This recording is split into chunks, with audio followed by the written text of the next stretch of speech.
Olá pessoal, hoje no conteúdo de língua portuguesa nós veremos os fenômenos semânticos, sinônimos e antônimos e faremos as atividades da página 70 até a página 80.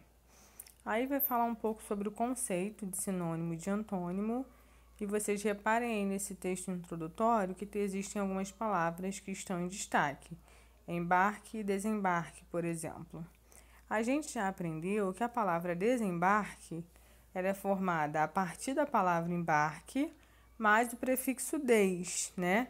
E aí a gente forma uma nova palavra que é desembarque, que foi formada a partir de uma palavra primitiva que é a palavra embarque. Nesse caso, o des vai acrescentar à palavra embarque uma ideia de oposição. Então, o que acontece? Embarque é a ação de a gente adentrar, entrar em alguma embarcação. E o desembarque é a ação de você sair dessa embarcação. Então, o des acrescentado à palavra embarque formou uma nova palavra, que é a palavra desembarque, e aí também trouxe um outro sentido, que é um sentido oposto. Uma palavra tem um sentido oposto à outra. Aí no quadrinho rosa que tem aí embaixo, vocês vão ver alguns prefixos e os sentidos que eles podem expressar.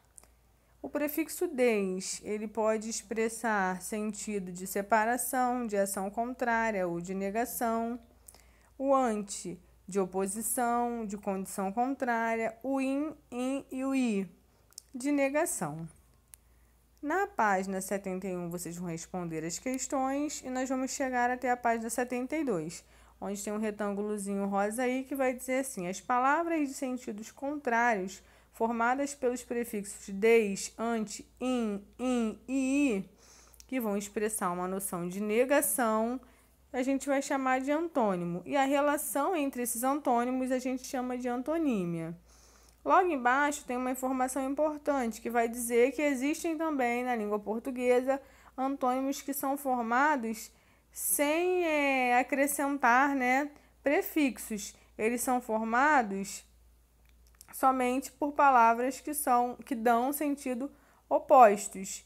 Que tem os exemplos aí: magro e gordo, alto, baixo, dia, noite, bonito, feio. A gente chega à conclusão que antônimos são vocábulos que vão apresentar sentidos opostos ou aproximadamente opostos. E embaixo vai dizer o que é semântica, que é a parte da gramática que vai estudar os aspectos relacionados ao sentido das palavras e enunciados, a relação dessas palavras com o mundo e a produção de sentidos na linguagem. Alguns fenômenos que são tratados pela semântica, a gente vai aprender nessa unidade, são os sinônimos e os antônimos. A semântica é a parte que vai estudar, sempre quando eu falo, a gente tem que avaliar o contexto, tem que avaliar o contexto. É a parte da gramática que vai estudar essa relação entre a linguagem e o mundo.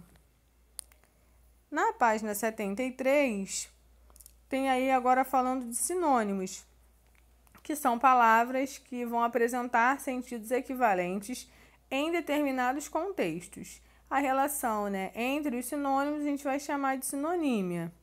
Também é importante ressaltar aí que o falante ele pode escolher entre sinônimos para produzir um efeito de sentido específico. Então, os textos, na grande maioria, eles são escritos com objetivo, Dificilmente um texto é escrito em vão.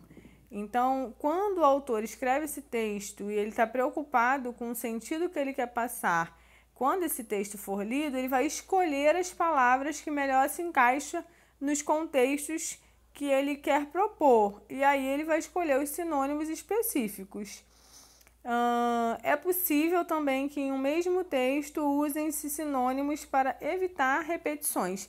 Então, estou escrevendo um texto e aí, como a gente vai ver logo embaixo, as palavras destacadas, vai falar sobre a pipa.